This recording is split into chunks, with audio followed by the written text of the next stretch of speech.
Dito ko muna sila pinalibing.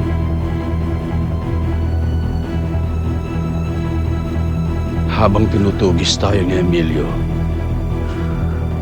mas mabuting hindi nila tayo matres kung nasaan tayo.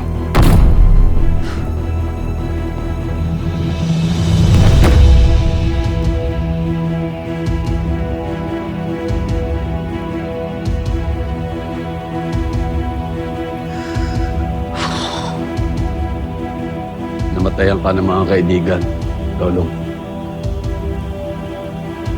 Namatayan ako ng kapatid. Buong buhay ko hindi kami magkasundo ni Manuel.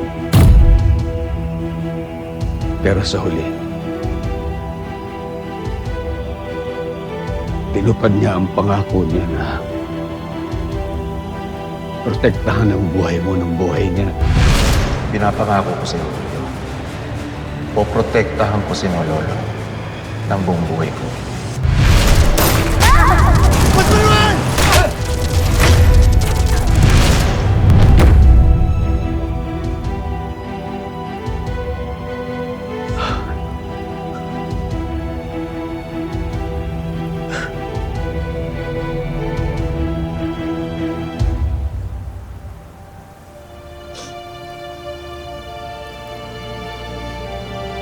Namatay lahat ng mga mahal ko sa buhay ng dahil sa akin.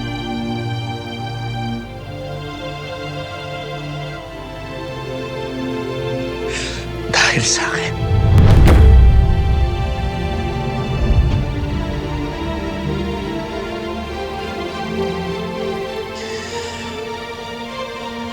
Papatayin ko sila.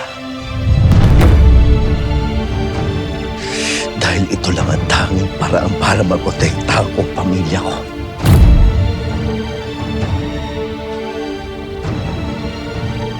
Pupusin ko lahi nila.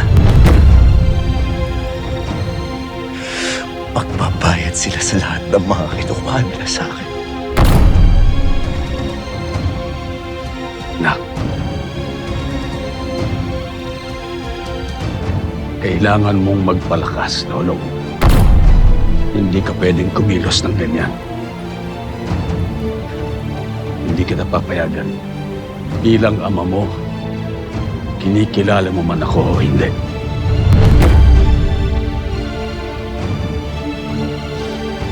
Pero huwag ka mag-alala. Tutulungan kita. Sa oras na gumaling ka at lumakas, tutulungan kita maghiganti. Malaki ang utang sa akin ni Donna. Siya ang pumatay sa anak ko na kapatid mong si Rain. At si Emilio, siya ang pumatay sa kapatid kong si Manuel. Kaya magbabayad silang lahat. Magbabayad silang lahat.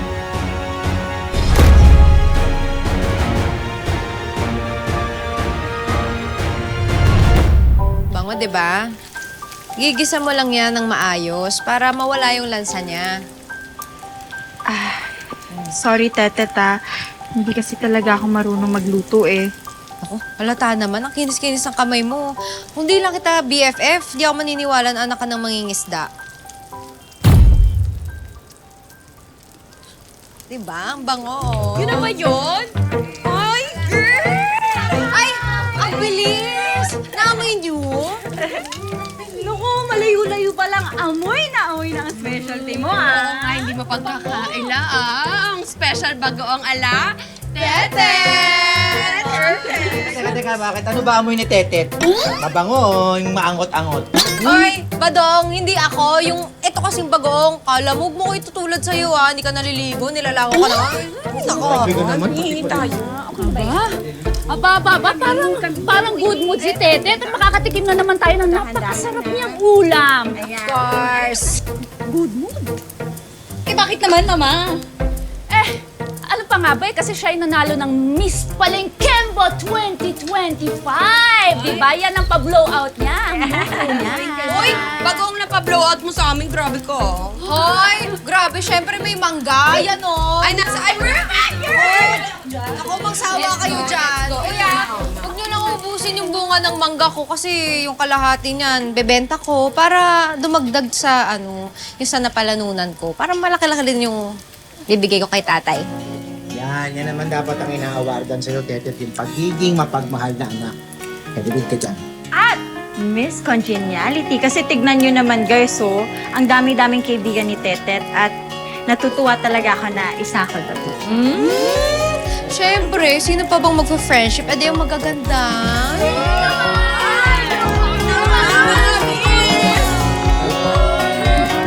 Bago pa! Ayan, padok na niya. Ang dami niya kabalo eh. Sabi ko, makita ko yan. Halo-halo lang naman yan. Lekat, ikaw na ang pinagpala sa lahat, Tete. Nakuha mo na lahat ng panalo sa mundo. Oo. Nanalo na ng 20K. Madami pang kaibigan, tsaka masarap pang magluto. Ha? Paano mo nalaman? Natikman mo na ba yung bagoong niya? Hindi pa. Pero ang bango kasi, manghihi kaya tayo. Sira ulo ka talaga eh, no? Ano, gusto mo pang makipagkaibigan sa kanila? Sos, hindi makakapagmukbang ng manggat bagoong yung mga yan dahil dun sa plano natin. Oo nga, diba?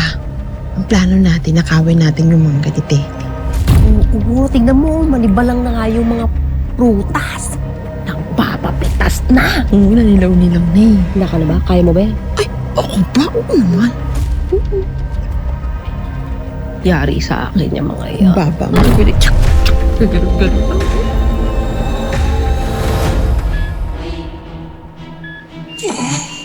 Ivan? Ivan? Uy. Ivan, anak. Mami, nasaan ako?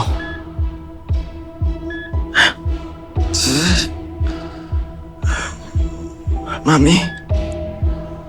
Ano to? Ba't hindi ko mabuksan yung mata ko? Anak, Sugat ako. anak, kumalma ka lang. Kumalma ka lang, anak. Ha? Kailangan mo magpahinga. Kailangan mo magpagaling. Kailangan mo ng lakas. Ha? Ano nangyari?